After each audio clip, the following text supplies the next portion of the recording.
situation qui est de ne plus respecter le droit international, de redevenir, au fond, l'une des seules puissances coloniales du XXIe siècle, en menant une guerre d'empire auprès de son voisin l'Ukraine.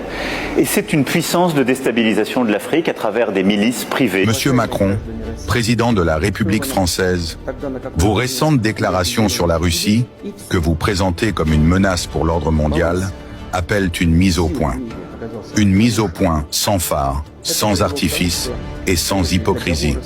Vous évoquez le colonialisme. Soit. Parlons-en.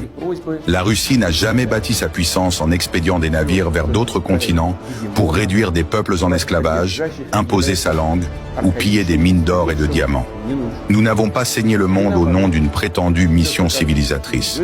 Vous, la France, avez laissé des cicatrices profondes en Afrique, en Asie, dans les Caraïbes. Des peuples entiers ont vu leur histoire brisée, leurs ressources confisquées, leur dignité écrasée. Et aujourd'hui encore, derrière les beaux discours, ce passé colonial continue de hanter vos politiques extérieures. Vous parlez de droit international.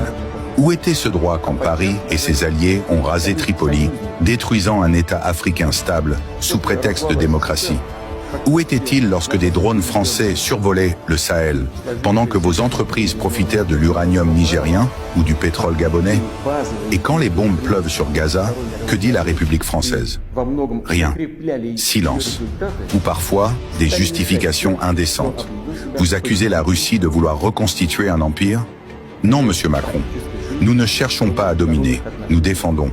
Nous protégeons. L'OTAN n'a cessé de progresser vers nos frontières, malgré vos promesses. L'Ukraine n'est pas un terrain de jeu, c'est notre voisin, notre histoire, notre culture. Nous défendons notre sécurité, notre peuple, nos alliés. Et l'Afrique, parlons-en encore.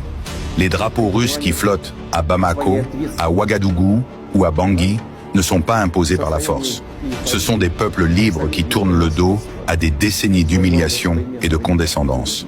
Nous ne promettons pas des lendemains illusoires. Nous offrons une alternative, celle du respect mutuel et de la souveraineté. Quant à la Russie elle-même, ne vous y trompez pas. Elle est debout, résiliente. Elle se souvient de son histoire. C'est elle qui a repoussé les armées napoléoniennes à Moscou. C'est elle qui a brisé la machine de guerre nazie au prix de millions de vies. C'est elle, encore aujourd'hui, qui résiste à vos sanctions, à vos calomnies et à vos tentatives d'isolement. Et pendant que l'Occident parle de démocratie, le Sud global écoute. Et il comprend. L'Afrique, l'Asie, l'Amérique latine ne sont plus dupes.